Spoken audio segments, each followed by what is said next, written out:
Hey everybody, thanks for joining us today on Nikka's Tale. Today we're going to review center chains in Waterbury. Very popular course. I know it's had some controversy.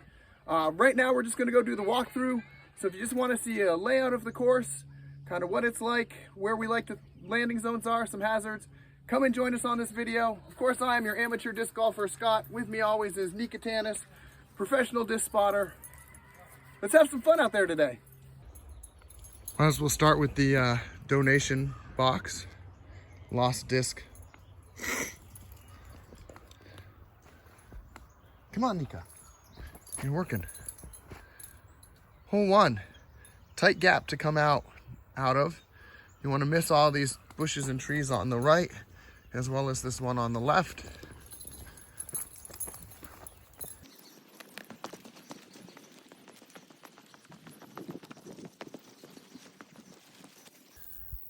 A very common mistake is to hyzer into these trees.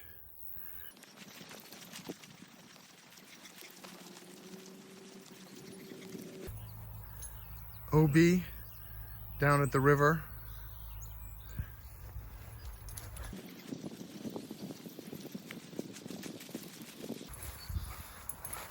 And just nestled in between these two willow shrubs is hole 1. Hole 2, straight ahead, nice wide open field. Come on, girl. You can't quite see the basket. It's up in the trees by those big trees up ahead.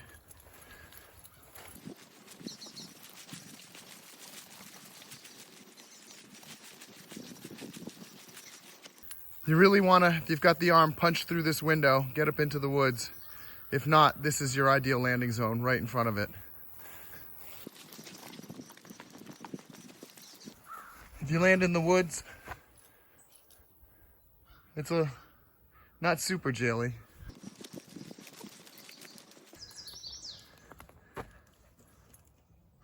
That's 2.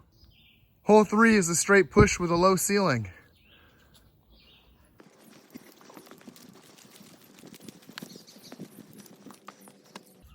Find a way to get through these.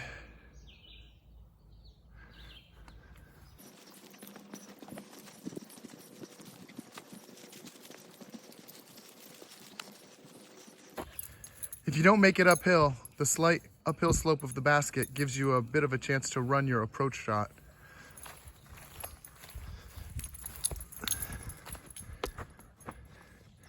That's 3. Hole 4, you want to make it out of this initial gap. We're not going to go straight, we're going to take the trail. And the basket is behind that pine tree you can see straight ahead. So you just really got to get down there and to the left a little.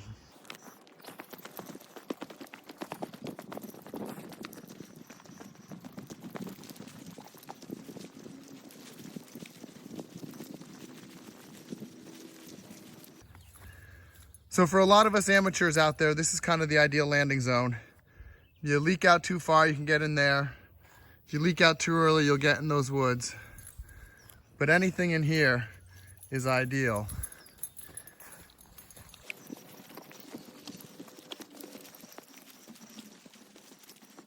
From that landing zone, a forehand approach might be your best option to get up into here.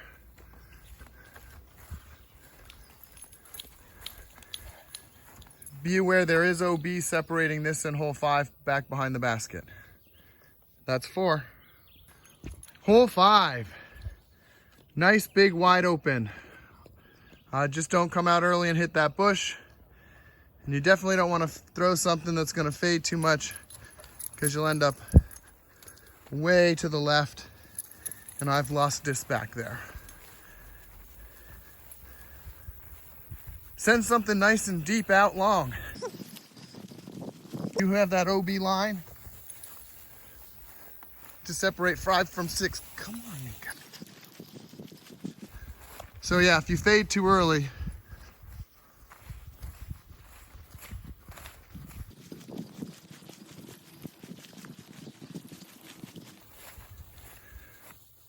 landing anywhere around or past the red tee gives us amateurs a good look in.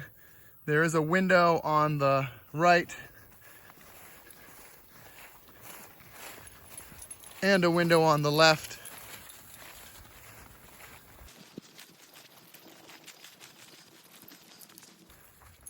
Tucked up here in this guarded green, you'll find basket 5.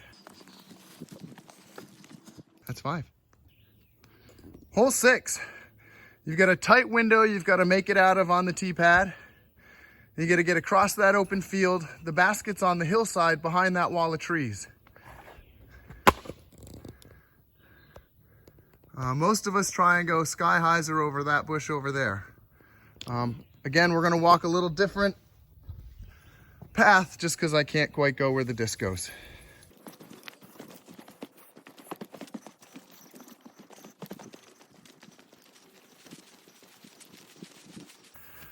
So once you've gotten out, you've got this wall of trees. If you can go over the top, that's great. If you can make one of these little gaps, that's great.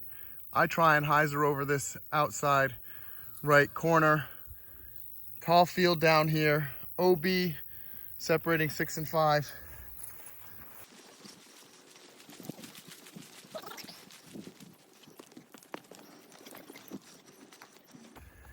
If you get across through the trees, you'll see the basket up there. Hopefully you can crash down in here somewhere.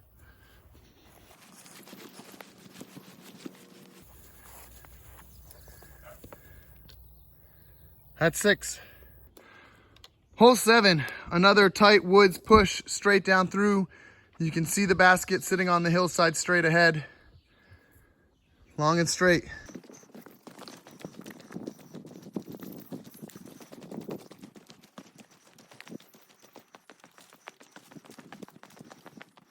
Something gets too flippy on you, you're gonna end up over there. That can be a tough up shot. Something hyzers out, you can end up behind these guys. Not what you want. Let's go, come on.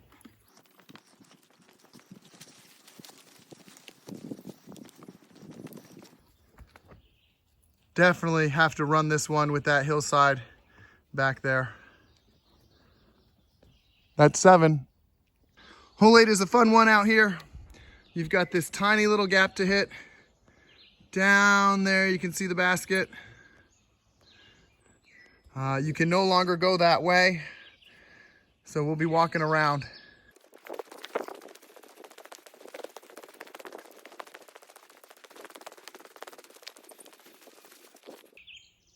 So you're coming from out there, and you've got a couple guardian bushes. If you forehand and you hyzer too much out of your forehand, you're definitely down there, and there is OB.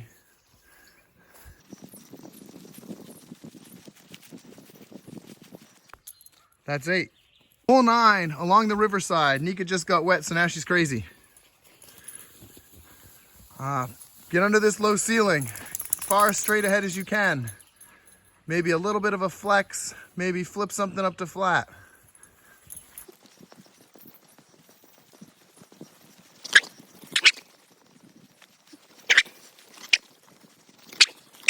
You've got the river over here.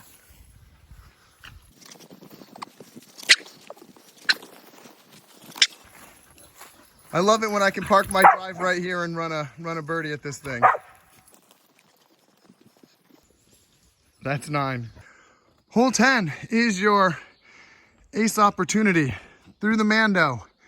You can maybe see the flag back there.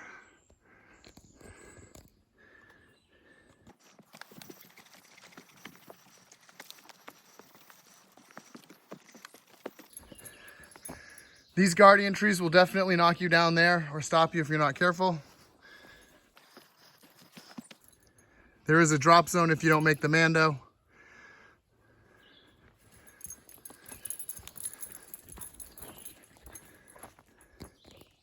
That's 10.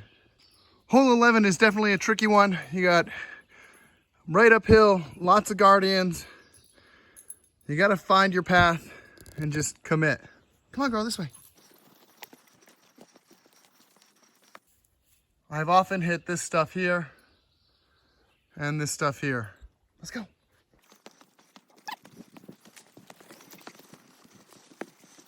I'm super happy if I can get anything in this area right here. Make it through some of these trees, make it up into here.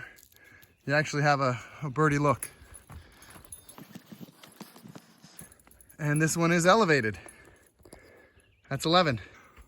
Oh, hole 12 has changed. Look at that. Well, I was gonna say you have to make it under those in hyzer, but it looks like you just gotta make it under there.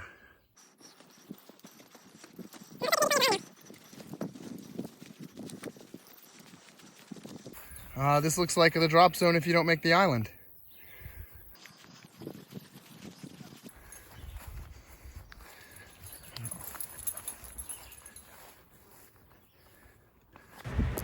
That's 12. Hole 13. Hit this gap.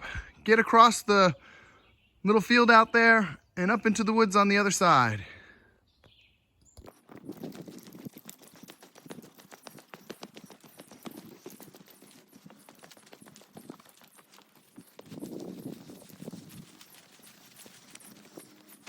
I'm always happy if I can put something up on this hillside, especially over there.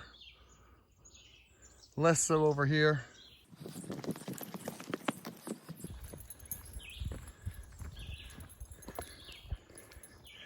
That's 13. Hole 14 is another tunnel. You want a hyzer at the end, not too soon. You got to get past that last tree. I've lost disc over there. My friends have lost disc over there.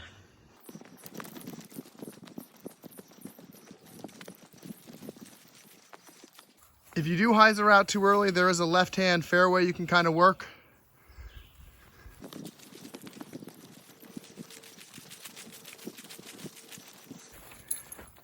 If I can land anywhere in here, not too far behind this monster, I'm super, super happy.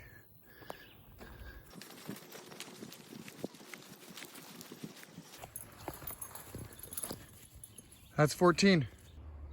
Hole 15, you either gotta have a really strong forehand or you gotta flex something out, flip it up, flex it out a little bit.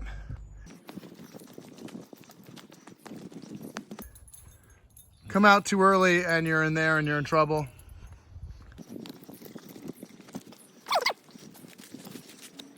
I try and flex something that flips up a little bit through those trees right there like a goal post and then fades out right to the basket.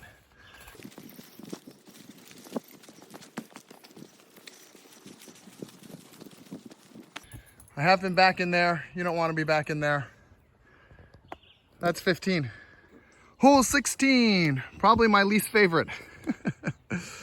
Just a tricky one. I want to try and throw a roller, but this thing always stops me from really getting the line.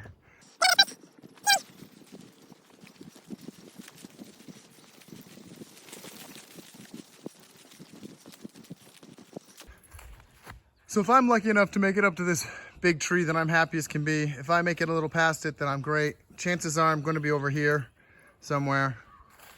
If history has taught us anything.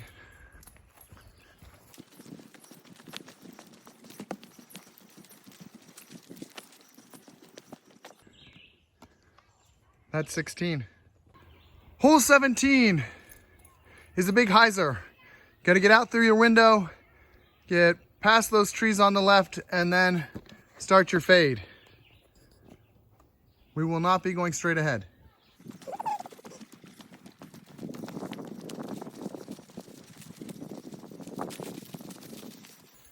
If you get caught up in these trees, you fade too early, you could be in there. You actually still have a look if you can work something.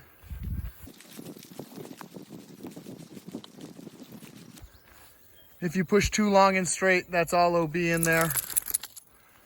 This apple tree is definitely your greatest hazard.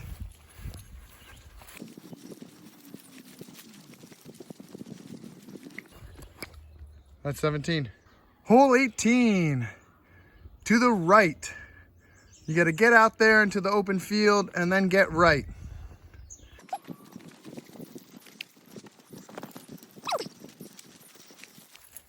If you're too far inside, all of these things that you can't see will eat you up.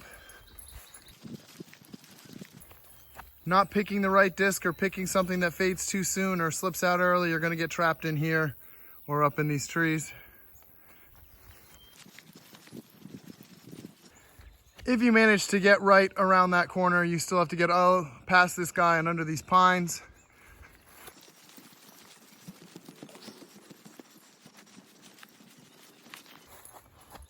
That's 18. Thanks again for joining us today on Nikka's Tale. I hope you enjoyed the human drone at the Waterbury Center Chains course. Maybe you learned something, maybe not, who knows. Like, share, comment, subscribe. I always forget to say that. Please let us know where you'd like to have us review next. Have a wonderful day and have fun. Maybe we'll throw together sometime.